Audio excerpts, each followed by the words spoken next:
Apa sih perbedaan bot trading yang disediakan oleh exchange dengan bot trading dari pihak ketiga? Oke, di video ini kita akan bahas perbedaannya.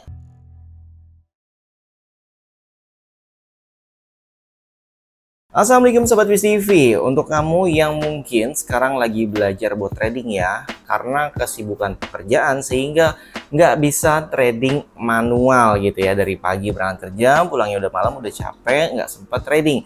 Nah, mungkin kamu pernah melihat menu bot trading ya di exchange. Biasanya sih exchange luar. Kalau di Indonesia setahu saya sih belum ada. Kalau misalkan ada, kamu boleh spill namanya apa, nanti saya cari tahu.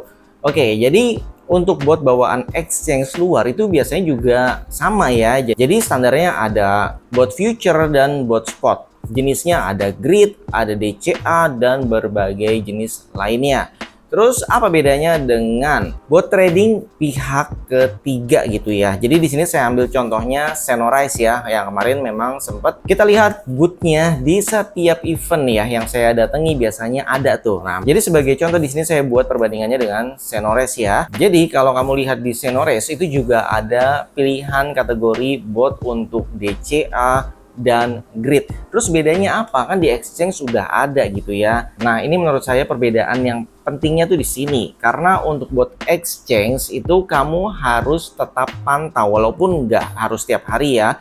Di sini untuk grid dan DCA kamu bisa setting berdasarkan profil resiko kamu, dan untuk range-nya juga untuk jangka panjang atau jangka pendek nih. Karena kalau untuk jangka pendek biasanya range-nya kecil. Contohnya kamu lihat Bitcoin sekarang harganya di 70 ribuan ya. Jadi kamu bikin nih misalnya terendahnya 70.000 dan tertingginya itu di 80.000. Jadi selama bot grid, kalau kita pakai grid ya, selama bot grid berjalan di harga tersebut naik turun, itu otomatis bot kamu akan terus bekerja.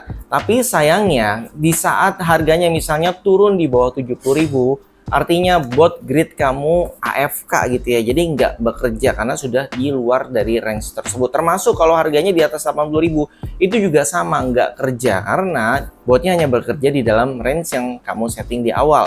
Terus kalau kamu sudah tahu nih, wah ini udah mentok di 80.000 nih, mau koreksi gitu kan, kamu harus close secara manual kalau kamu nggak pasang take profitnya. Apalagi kalau kejadian Black Swan ya, jadi harganya benar-benar turun kenceng banget gitu, ada candle yang sangat besar, itu biasanya grid kamu kemakan semua, termasuk yang DCA juga kemakan semua tuh. Tiba-tiba misalnya dari 80.000 turunnya ke 65.000, sedangkan kamu kan batasnya di 70.000 ya. Nah, itu otomatis ya udah nganggur di bawah, semua entry kamu juga udah kena. Inilah perbedaannya. Kalau saya lihat di Senorise ada yang namanya algoritma atau kategorinya itu SenoArt ya. Jadi ini adalah profile atau settingan trading yang di luar dari DCA dan grid. Jadi intinya algoritmanya berbeda. Setelah saya cari tahu ya, untuk algoritmanya ternyata dia bisa mendeteksi kalau lagi ada pergerakan kenceng banget.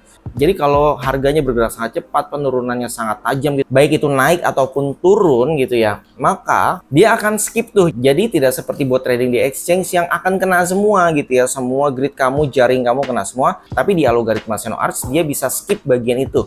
Jadi nanti setelah sampai di lembah gitu ya, udah di bawah banget, baru mulai aktif lagi tradingnya. Jadi kamu nggak nyangkut banyak di tengah situ. Jadi lebih efisien untuk pembagian dananya. Jadi pembelian selanjutnya di bawah itu lebih bagus posisinya karena tengahnya kosong gitu kan. Terus setelah saya cek juga banyak sih menunya, kamu bisa cek nih, karena kejadiannya banyak kalau di exchange itu kan ada fee ya. Jadi yang tertera itu kadang belum termasuk fee. Jadi perhitungan fee-nya kan juga berbeda-beda tergantung aritmetik atau geometrik ya. Nah, di sini aja kalau kamu salah perhitungan terlalu rapat, terus padahal harusnya kamu plus ya karena harganya naik terus tapi hasilnya minus. Biasanya ini banyak pemula yang salah memperhitungkan jaraknya sehingga di saat take profit itu habis kemakan sama fee-nya.